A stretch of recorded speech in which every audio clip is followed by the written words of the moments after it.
ಈ ಇಂಡಿ ಅಲಯನ್ಸ್ ಬಗ್ಗೆ ಮಾಜಿ ಮುಖ್ಯಮಂತ್ರಿ ಬೊಮ್ಮಾಯಿ ಕೂಡ ಒಂದು ಹೇಳಿಕೆಯನ್ನು ಕೊಟ್ಟಿದ್ದಾರೆ. ಕಾಂಗ್ರೆಸ್ನ ಒಂದು ನೀತಿಯಿಂದಲೇ, ಕಾಂಗ್ರೆಸ್ನ ಒಳ ಒಡಕುಗಳಿಂದಲೇ ಇಂಡಿ ಅಲಯನ್ಸ್ ಬಿದ್ದು ಹೋಗ್ತಾ ಇದೆ ಅಂತ ಹೇಳಿ ಒಂದು ಹೇಳಿಕೆಯನ್ನ ಕೊಟ್ಟಿರುವಂಥದ್ದು ಬೊಮ್ಮಾಯಿ.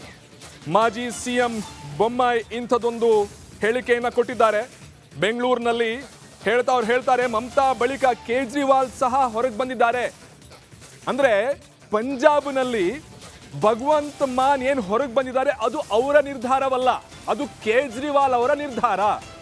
ಸೊ ಈಗ ಆಮ್ ಆದ್ಮಿ ಪಾರ್ಟಿ ಹೊರಗೆ ಬಂದಿದೆ ಅಂತ ಹೇಳಿದ್ರೆ, ಭಗವಂತ್ ಮಾನ್ ನಾನು 13 ಕ್ಷೇತ್ರಗಳಲ್ಲೂ ಈ ತರ ಹಿಂಗೆ ಮಾಡ್ತೀವಿ ಅಂತ ಹೇಳಿದ್ರೆ ಅರ್ಥ ಇಷ್ಟೇ ಎಲ್ಲವೂ ಕೂಡ ಕಡಿದು ಬಿದ್ದಿದೆ ಅಂತ ಹೇಳಿ ಬೊಮ್ಮಾಯಿ ಹೇಳಿದ್ದಾರೆ. ಇಂಡಿಯಾ ಅನ್ನುವಂಥ ಒಕ್ಕೂಟದ ಸಭೆ ಬೆಂಗಳೂರಿನಲ್ಲಿ ಮಾಡಿದ್ರು. ಅದು ಯಾವ ಗಳಿಗೆಯಲ್ಲಿ ಮಾಡಿದ್ರು, ಈಗಾಗಲೇ ಮಮತಾ ಬ್ಯಾನರ್ಜಿಯವರು ಹೊರಗಡೆ ಹೋಗಿದ್ದಾರೆ. ಮುಂಬರುವಂಥ ದಿನಗಳಲ್ಲಿ ಅಖಿಲೇಶ್ ಯಾದವ್ ಹೋಗ್ತಾರೆ ಮತ್ತು ಕೇಜ್ರಿವಾಲ್ ಹೋಗ್ತಾರೆ. ಕೊನೆಯದಾಗಿ ಶರದ್ ಪವಾರ್ ಕೂಡ ಆಚೆ ಬರ್ತಾರೆ. ಆಗೋದೇ ಅಷ್ಟು. ನಿತೀಶ್ ಕುಮಾರ್ಗಾಗಲೇ ಒಂದು ಕಾಲ ಹೊರಗಡೆನೇ ಇದೆ ಈಗಾಗಲೇ.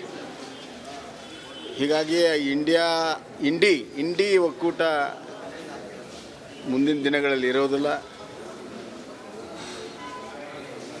ಆ ವಿರೋಧ ಪಕ್ಷದ ಮಿತ್ರ ಪಕ್ಷದವರೇ ಕಾಂಗ್ರೆಸ್ಸನ್ನು ನಂಬಕ್ತಾ ಇರಲಿಲ್ಲ.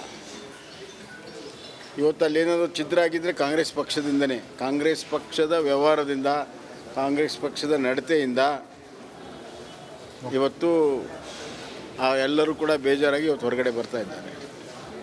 ಹೀಗಾಗಿ ಬರುವಂಥ ದಿನಗಳಲ್ಲಿ ಕಾಂಗ್ರೆಸ್ಸಿಗೆ ಭವಿಷ್ಯ ಖಂಡಿತವಾಗೂ ಇಲ್ಲ.